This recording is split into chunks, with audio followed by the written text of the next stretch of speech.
Cool. But yeah, I don't know. Thanks so much for doing this. This is really cool. Yeah, it's my pleasure. I mean, this is one of the things I love to do. Yeah. How did you get into doing yoga? I started practicing about 5 years ago, and it was mainly for like stress management. Because I was just dealing with a lot of stress and like it was really affecting my life. And actually, my mom suggested that I take a yoga class, and it was just like that first hour, I was like, oh, okay, this is something Yeah. worthwhile, and just got hooked. Yeah. Do you usually take classes or do you practice by yourself? These days, I'm mainly just practicing on my own and teaching. Mm. It's just it takes up a lot of time, and it's kind of a common problem amongst yoga teachers is that at some point you start teaching more than you like even practice on your own, which then you Mm. have to like step back and be like, wait, what's going on? What's going on here? But yeah, I'm looking forward to taking classes again in person because I've tried the Zoom class and it definitely leaves something to be desired. So like I understand the difficulty in trying to do this on this format. Yeah.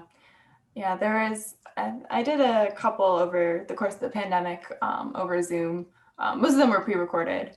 Mhm. And yeah, there's this one. There's a ton of yoga places in Austin, and I guess when you do things via Zoom, you're not limited to your local places anyway. But I was trying to support local businesses, and there was this one Be Free Yoga that I really liked.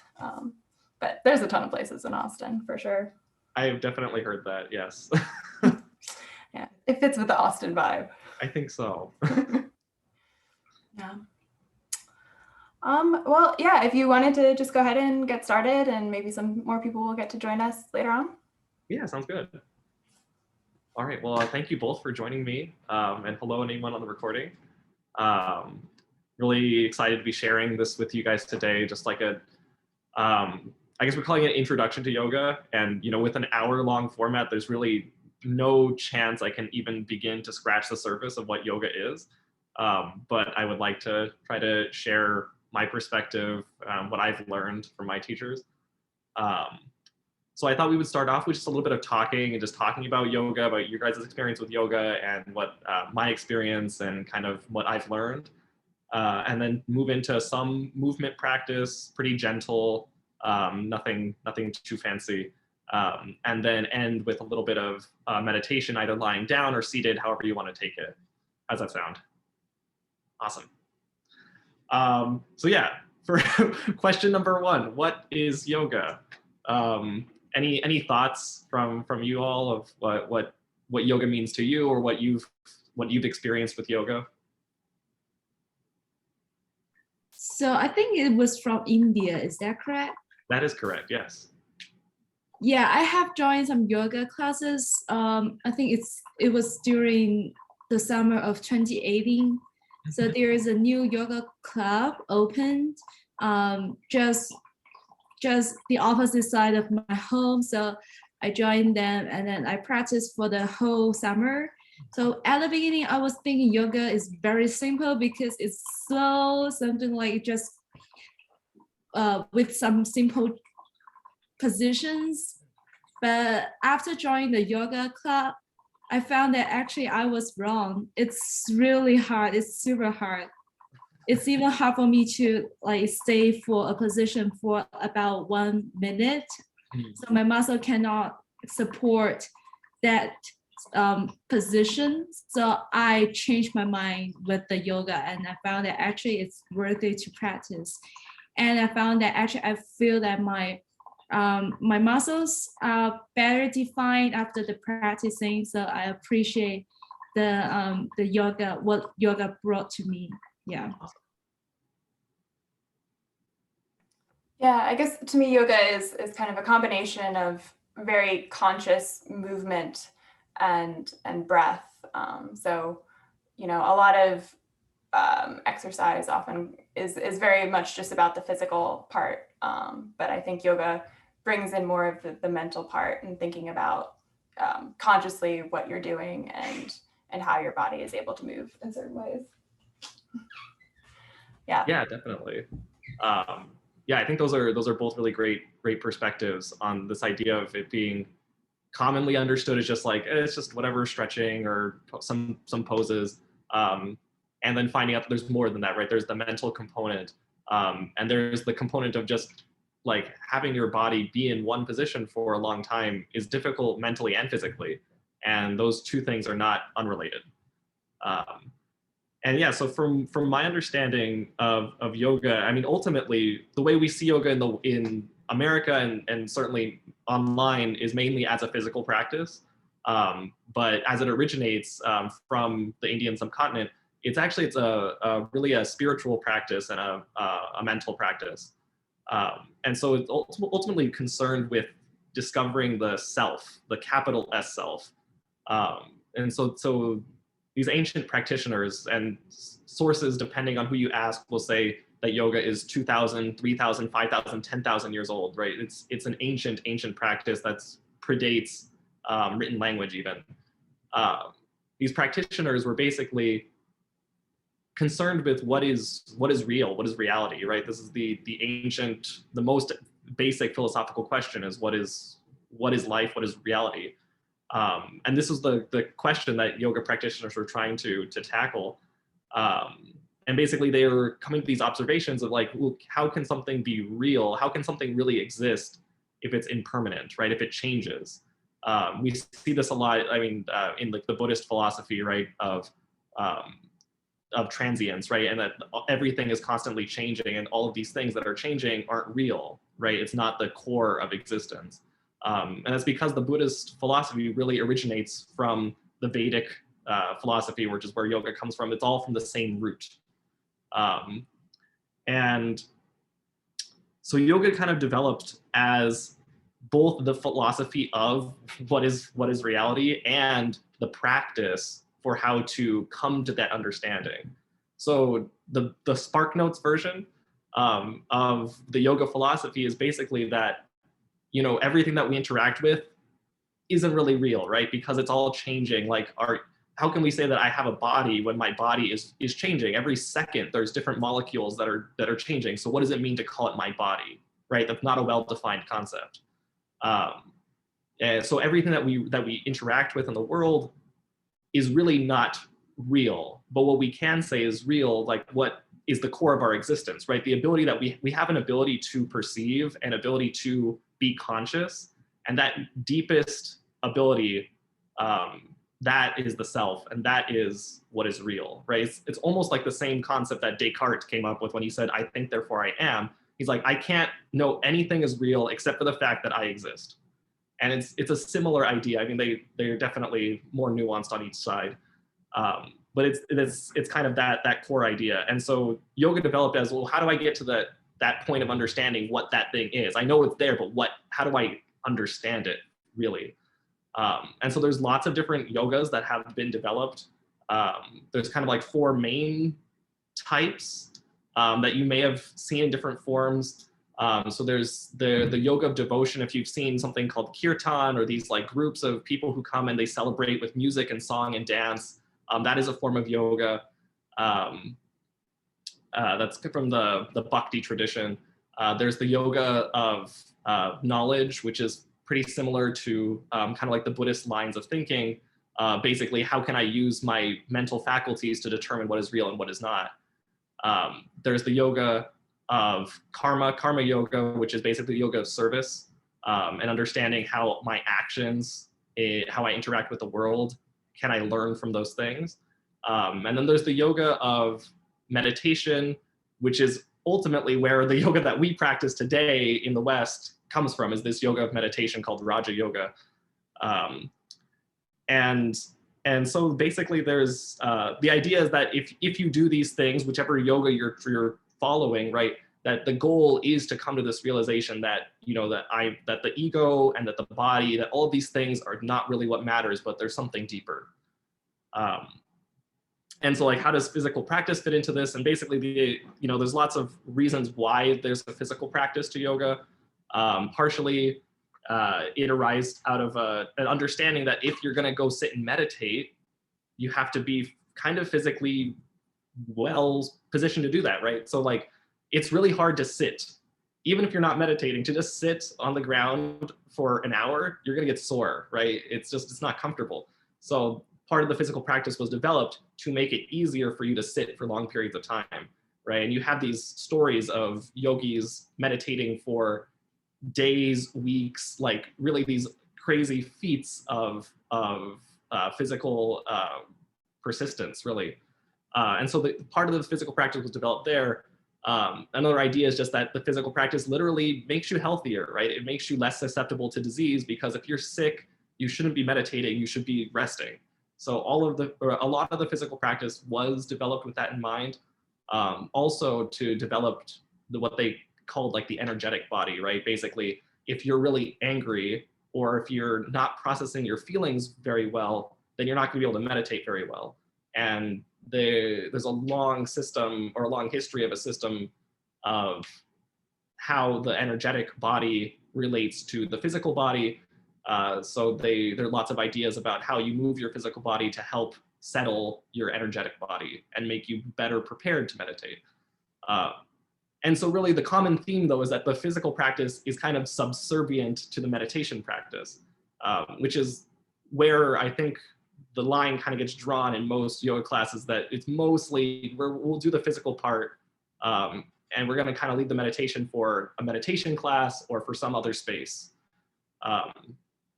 So at least in my practice, I try to join those two things because they are fundamentally related. And I take a lot of inspiration from a teacher called BKS Iyengar, who died about 6 years ago, but was profoundly influential in determining the physical practice of yoga as we know it today. But basically, one of his core ideas was that yoga is about the mind, ultimately, right? It's about meditation. It's about controlling the mind. And that's really hard, right?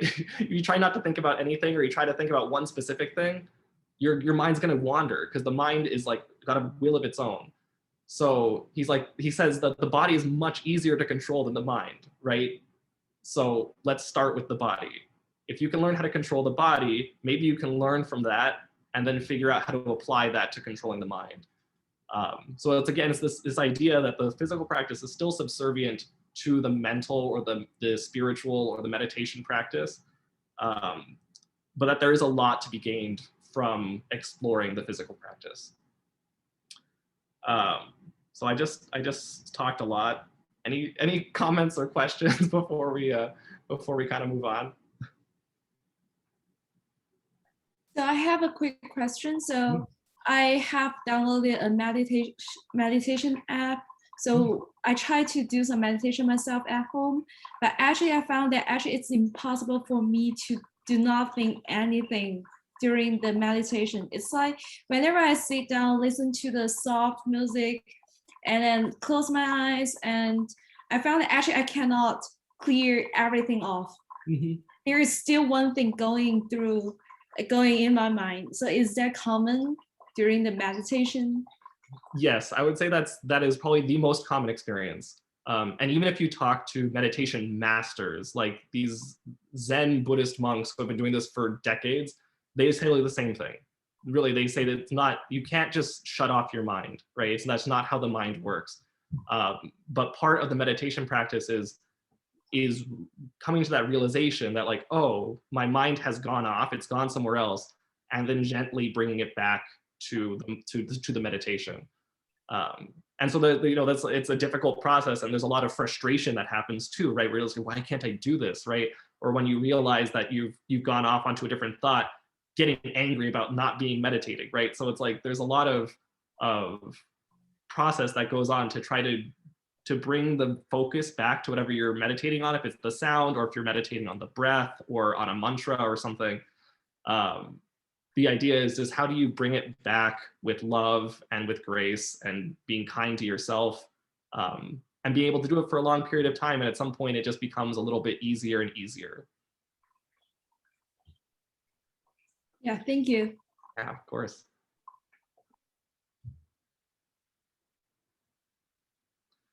Okay, so before we get started, I just wanted to give basically an acknowledgement of the spiritual tradition.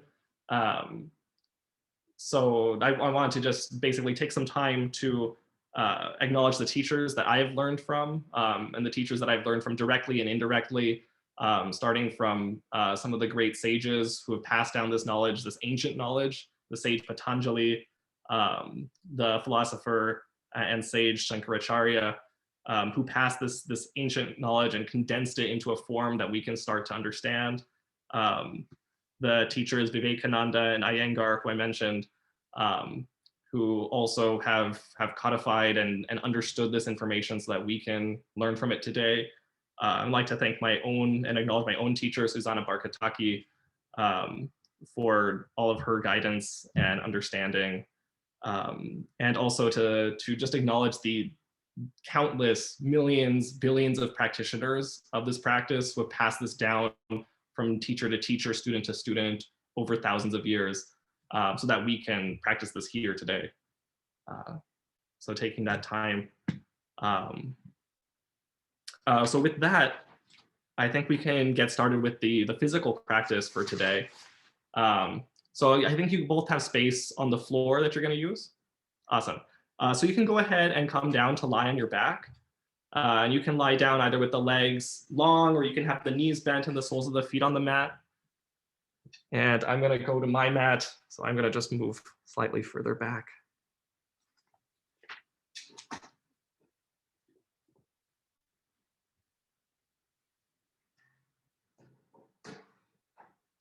As you come to lie down, start to notice the sensations in the body. If you need to make any adjustments to change your position to be more comfortable, make those adjustments.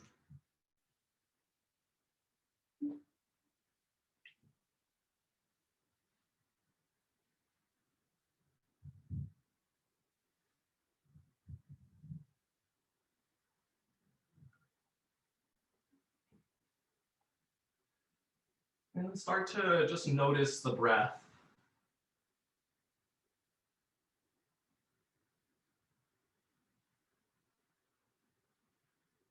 Notice if the breathing is shallow or if it's deep.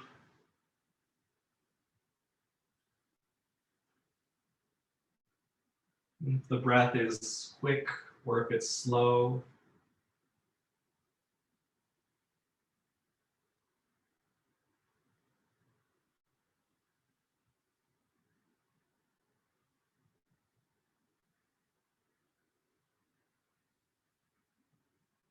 Notice where you can perceive the breath in the body. Maybe you feel the air moving through the nasal passages and the throat.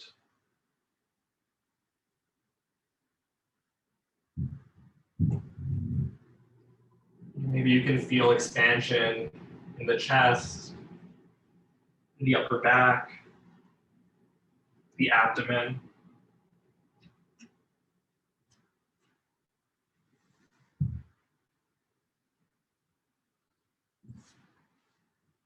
Maybe you can perceive the breath in other parts of the body as well.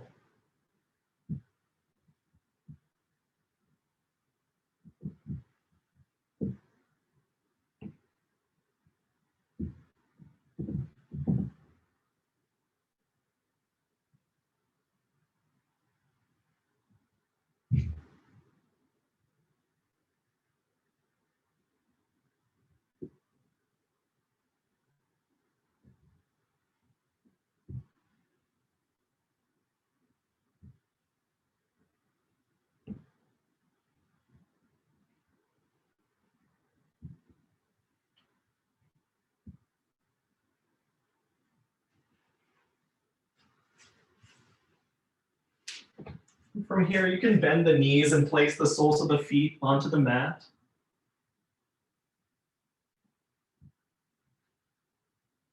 And then bring the right knee into the chest and just start to make circles with that right knee. And using this movement of the leg to just explore the space in the right hip.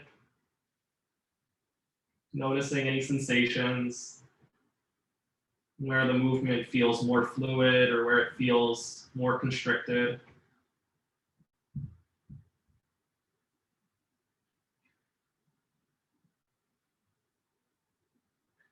And take the circle into the opposite direction.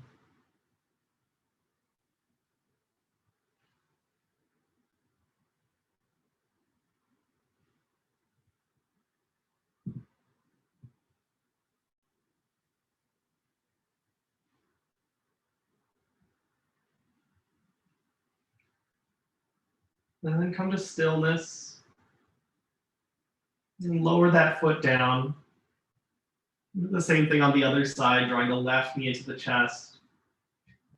And starting to circle that leg.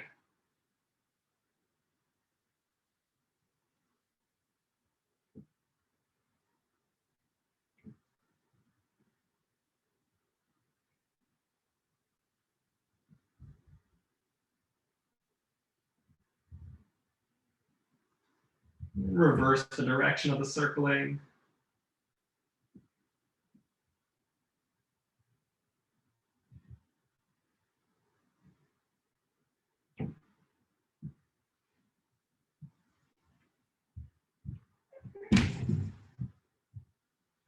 And come to stillness.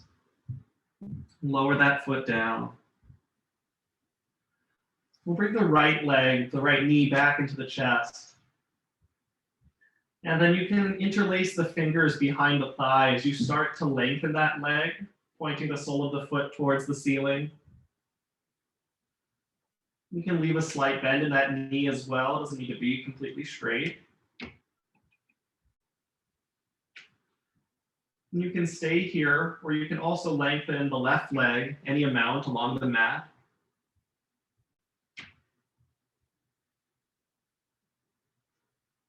Or Supta Padangusthasana 1.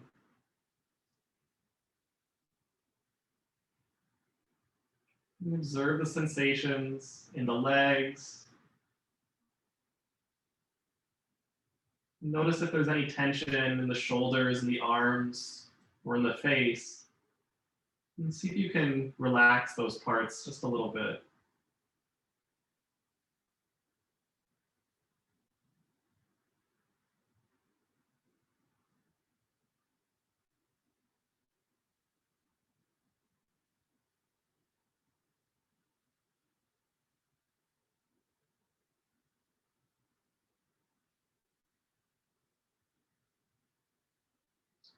And soften the right knee and lower that right foot down to the mat. The same thing on the other side, drawing the left knee to the chest, and then interlacing the fingers behind the thigh as you start to lengthen that leg.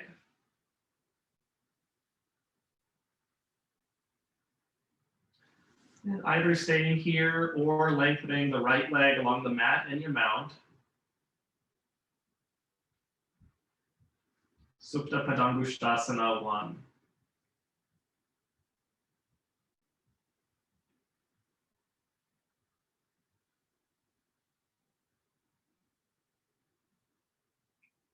Observe the breath here as well.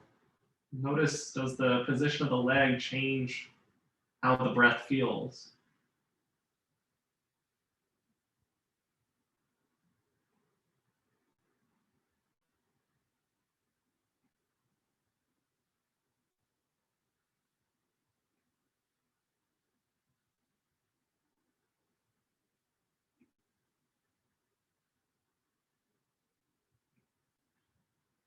You start to soften the left knee and lower that foot down. And take one arm up and overhead and roll onto that side. And using your arms, push yourself up.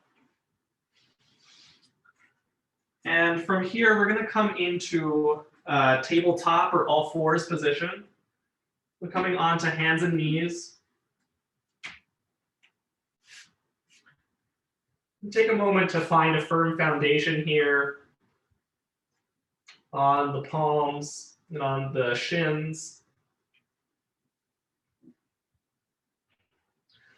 We'll start with some rounds of cat and cow.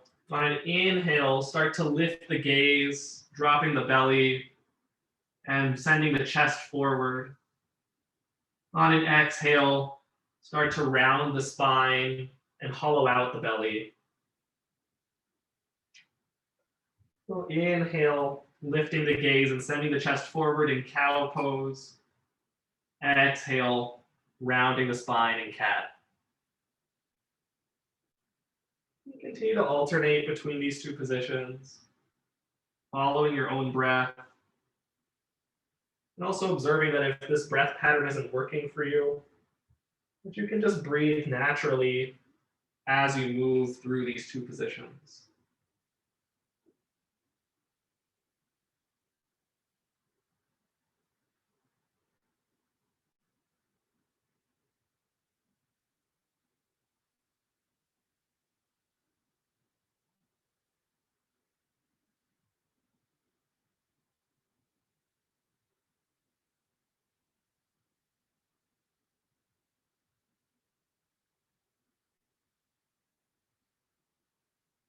After your next cat back, return to a neutral spine and tabletop.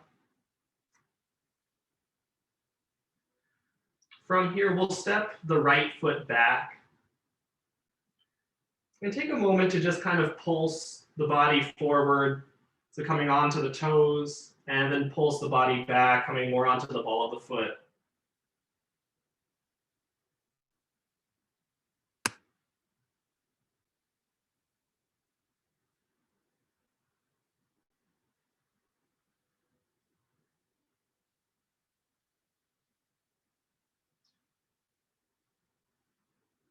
And then come to stillness. From here, we're going to cross that leg over to the left side of the mat or even off of the mat and take a look at your right foot over your left shoulder. We're creating a little bit of a side bend here.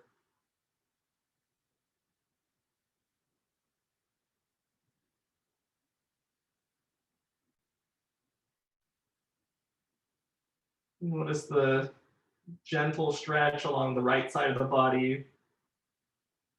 Well, there might be some compression on the left side. Observe the breath.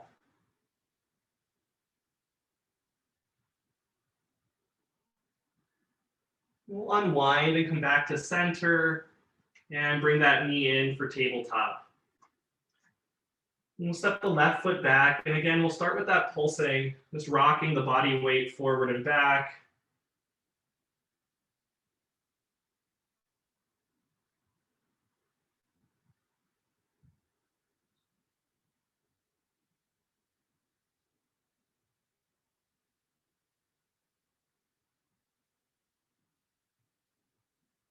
And come to stillness and cross that leg over to the right side, taking a look at your left foot over your right shoulder.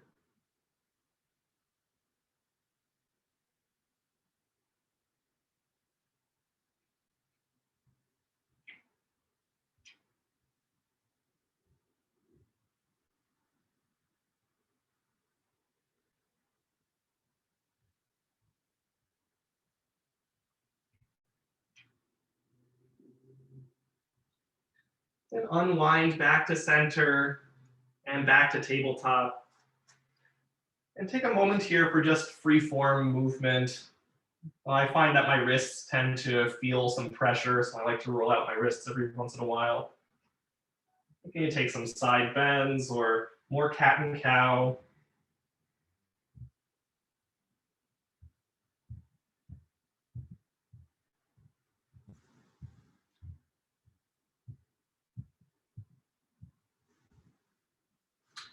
We'll come back into tabletop. We're going to come into a little bit of a twist here. We'll start by reaching the right arm out to the right, and then thread that right arm underneath the left arm as you bring the right shoulder and the side of the head down towards the mat.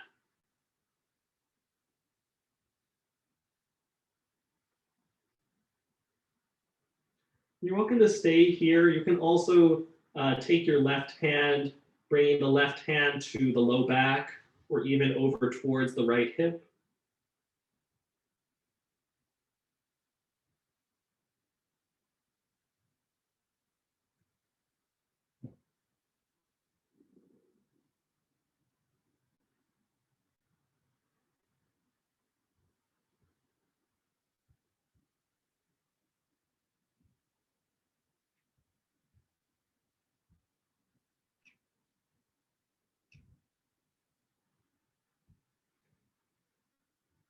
And you can return that left hand to the mat if you had moved it.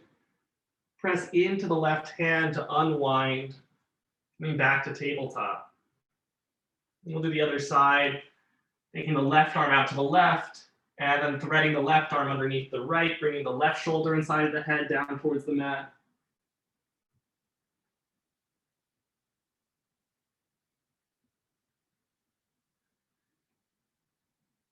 And option here to take that bind with the right arm.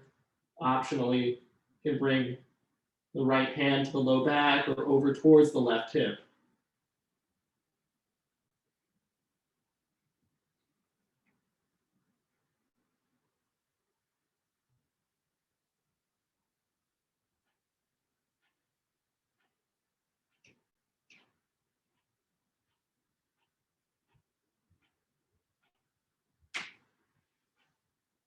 Return that right hand to the mat if you had moved it. Press into the right hand to unwind. And again, just a little bit of free form movement here.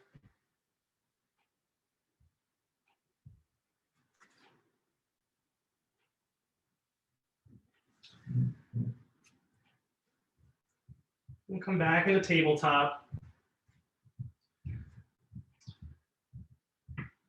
And from here, we're going to step the right foot back. Step the left foot back and push the hips back towards the feet to come into Adho Mukha Svanasana, or downward facing dog. You can start to pedal out the feet here.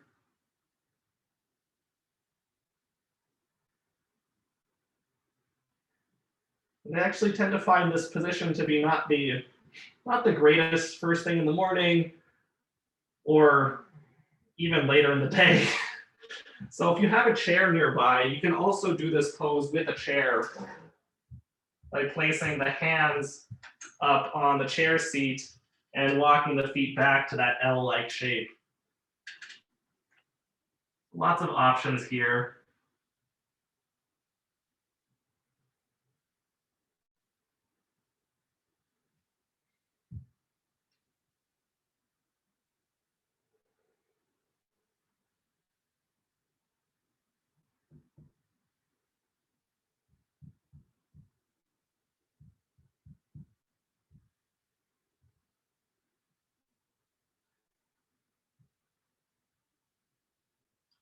And start to soften the knees and look up towards the hands.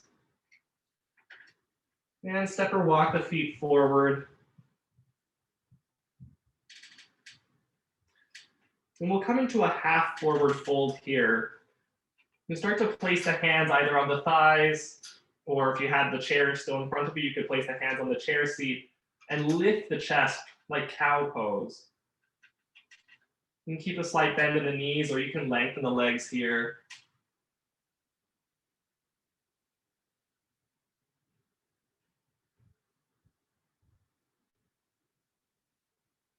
And continue to breathe. And again, notice the breath. Does it feel different here in this forward fold position?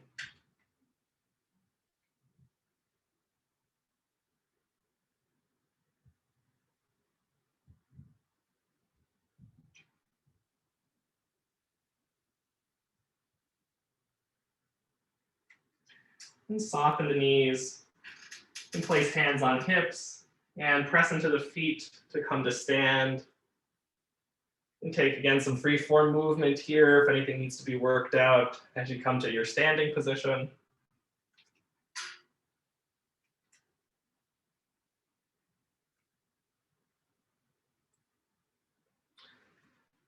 And come to stillness. We're going to start by just taking a gentle standing back bend. You can start by lifting the gaze up towards the ceiling and starting to expand the chest. Again, similar to cow pose. You might also reach the arms slightly back as you extend the upper back.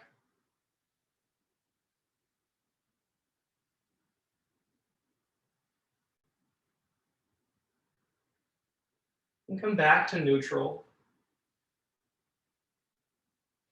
From here, we're going to take our hands and place the hands on the shoulders. And start to just circle the arms.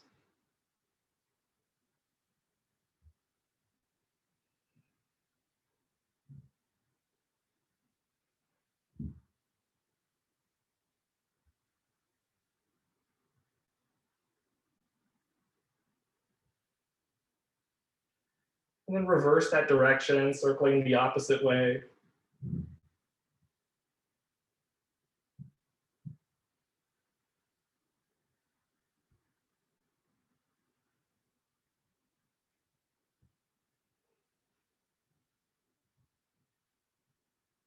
And come to stillness. You can lower the hands down. Roll out the neck and the head. And we'll take that standing gentle back bend one more time, lifting the gaze, expanding the chest, and slightly arching the upper back while remaining grounded in the lower body. An option to reach the arms slightly back as well.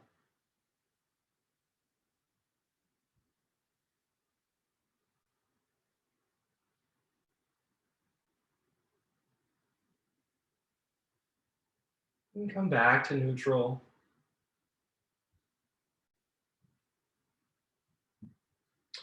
Okay, from here we're going to do just a couple of balancing poses, really one balancing pose.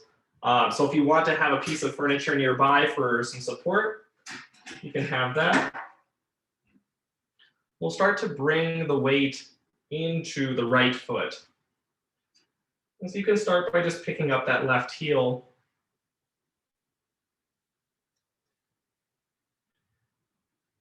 And then maybe the left foot floats away from the mat. You can place that left foot really anywhere between having the toes on the mat to lifting the leg up to the point where the thigh is parallel with the mat. And wherever you are, we're going to start to externally rotate that leg, taking that knee out to the left. And then draw that foot into the standing leg for Vrikshasana tree pose.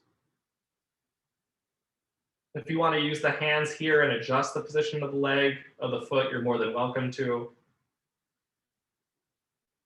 And then you can keep the hands anywhere that help you balance, whether that's having a hand on a piece of furniture or taking the hands to Anjali Mudra in front of the heart, or taking the arms up and overhead.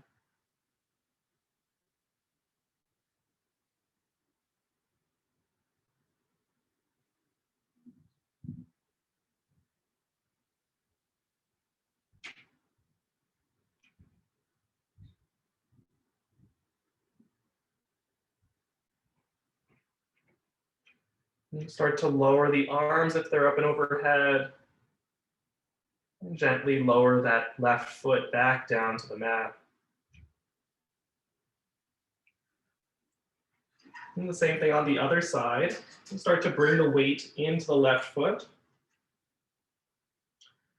Maybe picking up the right heel. And you can leave the foot here, or you can lift the foot any amount up to the point where the thigh becomes parallel with the floor.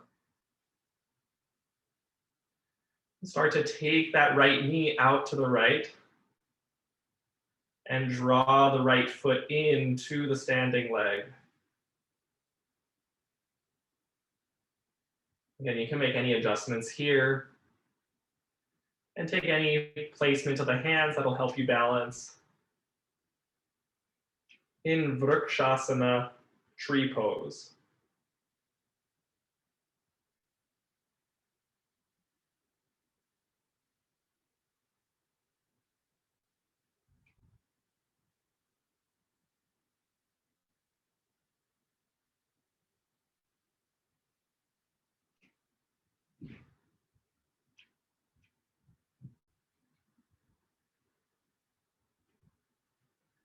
And gently bring the arms and the foot back down. You can pedal out the legs here.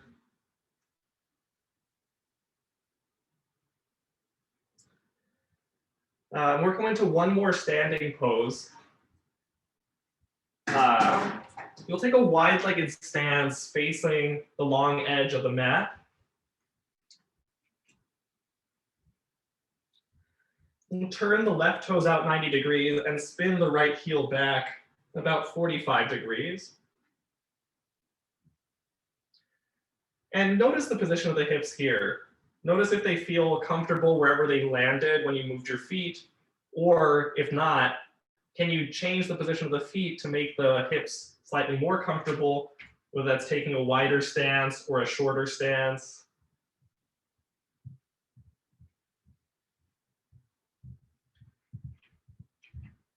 Press the feet down into the mat,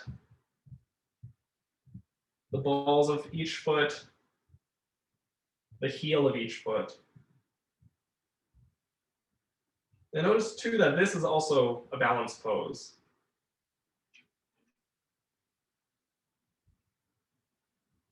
From here, we'll inhale the arms to a T. And on the exhale, we'll start to reach forward over the left leg. Reaching, reaching, and hinging at the hip. When you come to that place where you're done hinging, you can lower that hand down to your leg as you take the right arm up towards the ceiling for Untitled Chapter triangle pose. And see if you can rotate the chest towards the ceiling, taking that right shoulder and the right ribs back. As you take the left ribs forward.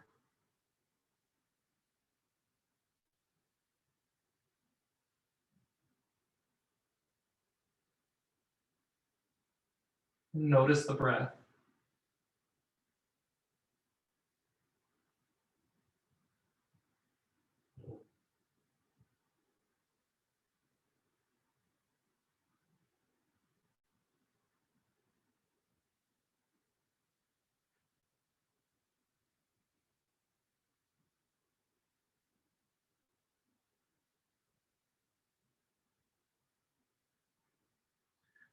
And start to press into the feet to come back upright.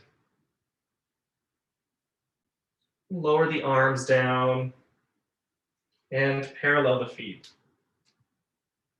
And take a moment here at center to observe the left and right sides of the body.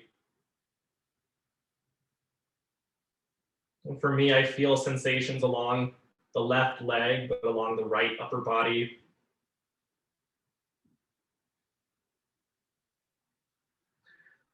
And we'll do the other side. We'll take the right toes out 90 degrees. Spin the left heel back about 45 degrees. And again, notice the position of the legs and any sensations in the hips. Make any adjustments you might need.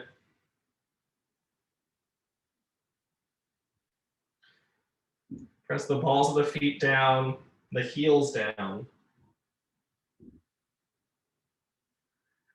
And bring the arms to a T and start to hinge forward over the right leg, reaching as far forward as you can with those right fingers until that hand comes down, lowering it down onto the leg or to another surface as you lift the left arm up towards the ceiling. Untitled Chapter.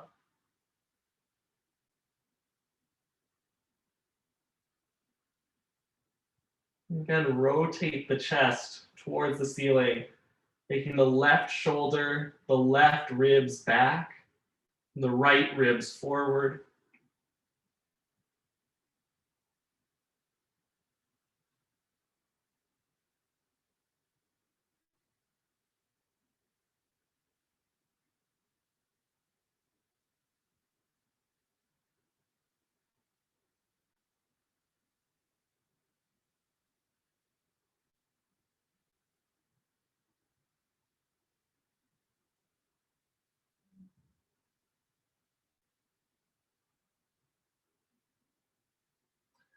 Start to press into the feet to upright the torso. Lower the arms and parallel the feet. And again, take a moment here to observe both sides of the body.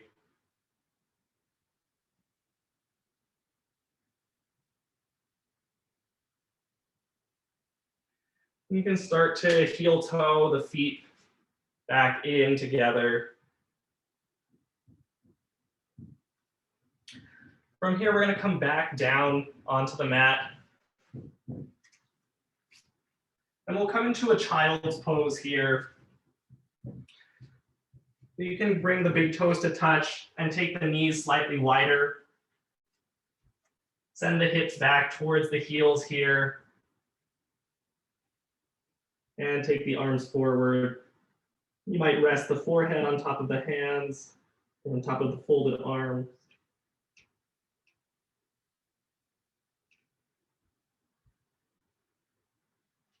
If you have any other props nearby, you might place something between the heels and the hips.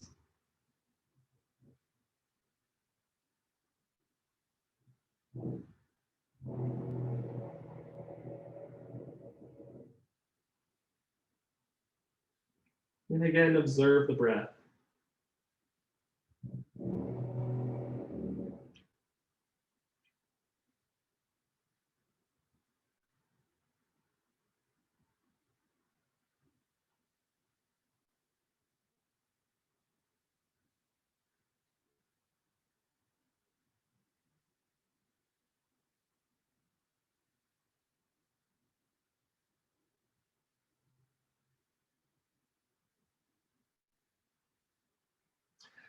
Using your hands, start to push yourself up.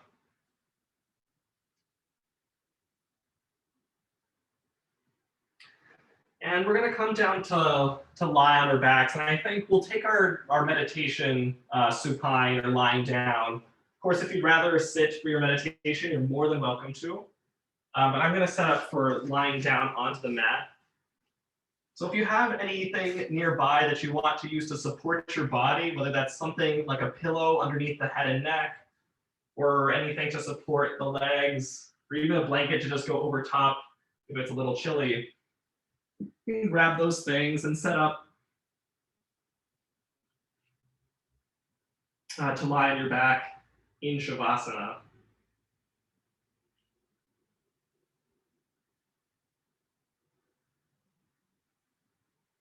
Allow the legs to fall out to either side. And have the hands somewhere that makes you feel comfortable, whether that's having the palms up towards the ceiling or placing the hands on the abdomen or on the chest.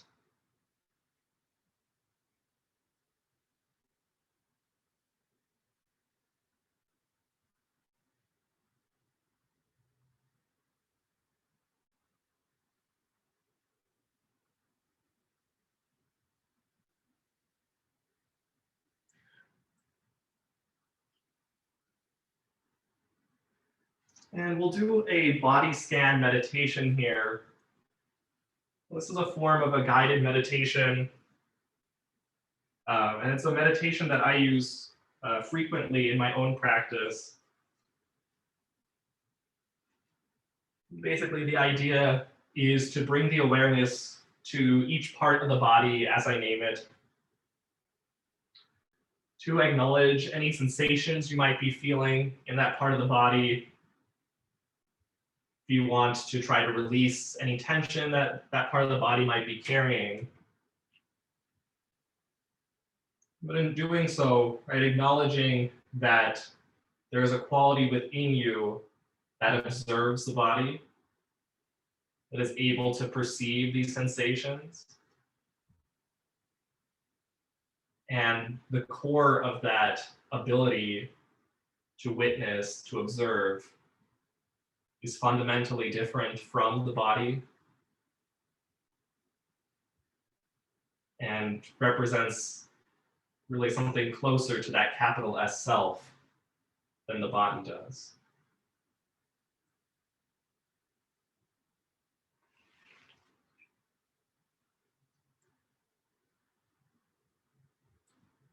And so we'll start with the crown of the head.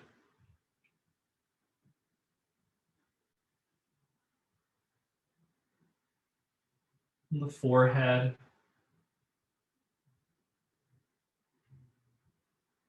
the temples,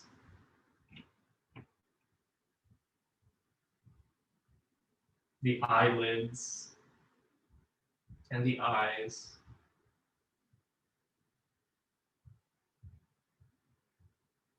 The nose,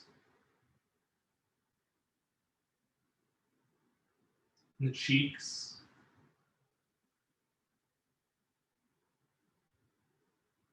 the lips, and the mouth.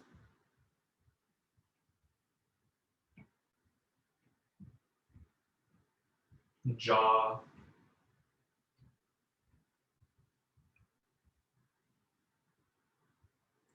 the ears,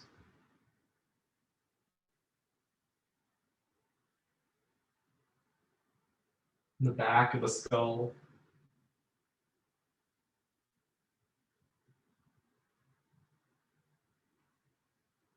the neck.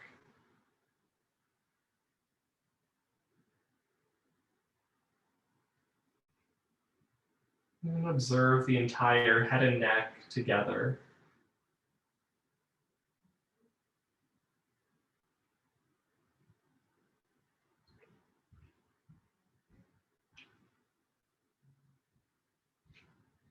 Perceive the collarbones,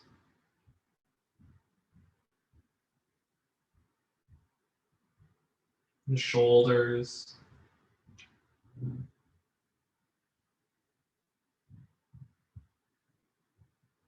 the upper arms,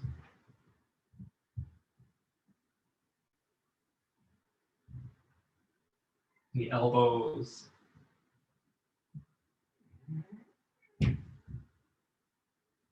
the forearms,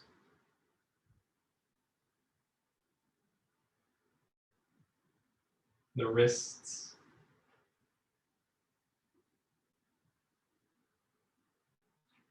the backs of the hands,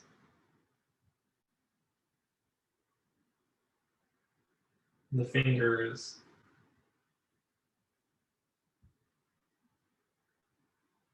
and the palms.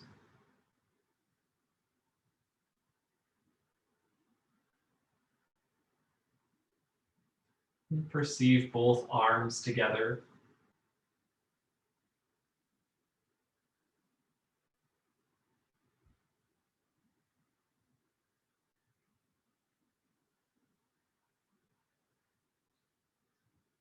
Observe the upper chest,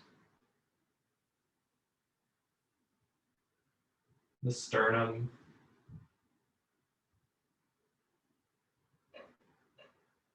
the upper back,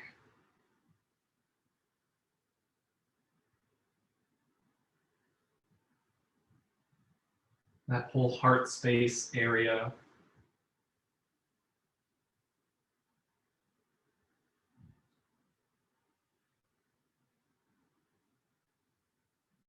Observe the space in the lungs.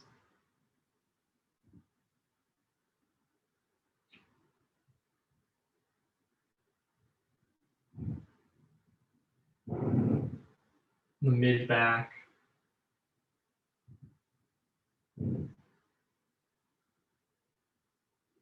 The sides of the torso.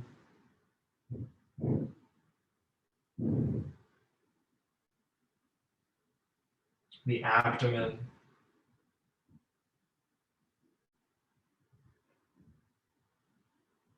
And the low back.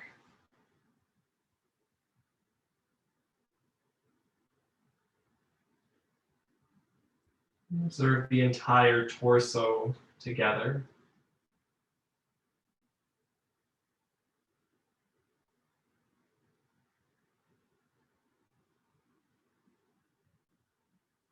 And observe the pelvis, the hips,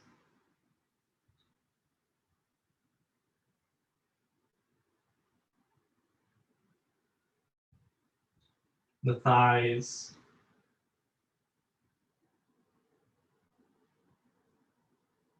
the knees,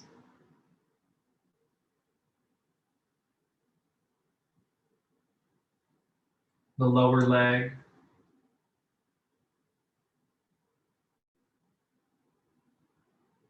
the ankles,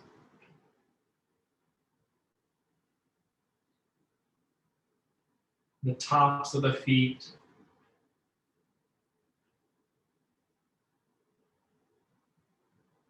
the toes,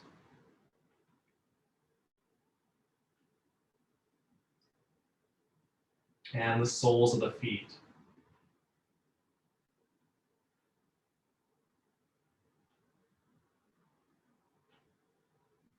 Perceive both legs together.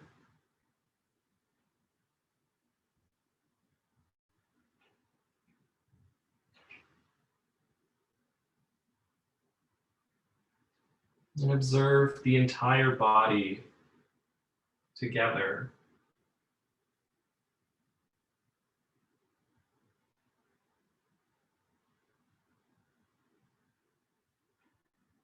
Acknowledge this distinction between the body and you, the witness, the observer.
And start to deepen the breath. And bring small movements to the fingers and toes, the ankles and wrists.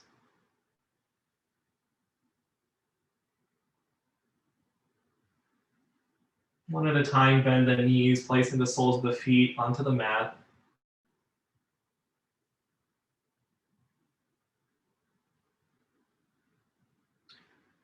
And take one arm up and overhead. Roll onto that side.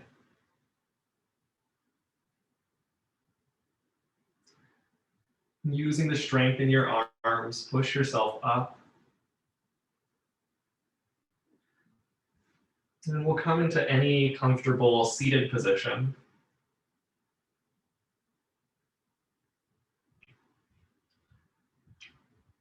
And so we will end our class, our practice this morning with the sound of Om.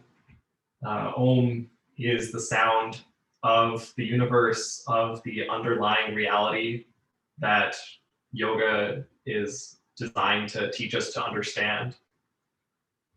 And so in chanting Om, we're trying to come closer again to that understanding of what truly is real. You can bring the hands to Anjali Mudra in front of the heart. And take a deep inhale.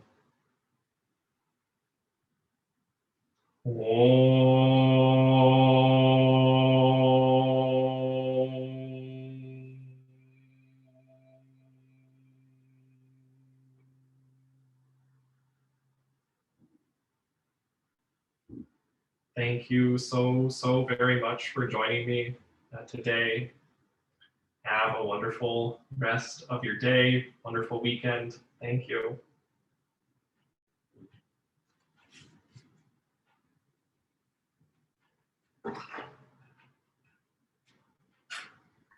Yeah, thank you so much, Jason. It's super helpful, and I do enjoy your yoga workshop. Yeah, you're a wonderful teacher. Thank you so much. Thank you. Thanks for coming. It's nice to see you. Yeah. This is really wonderful. Thank you so much, Jason. Anytime, really. All right, well, thank you all. And yeah, thanks again, Jason, for doing this. I really appreciate it. It was wonderful. Thanks for coming. Yeah. See y'all.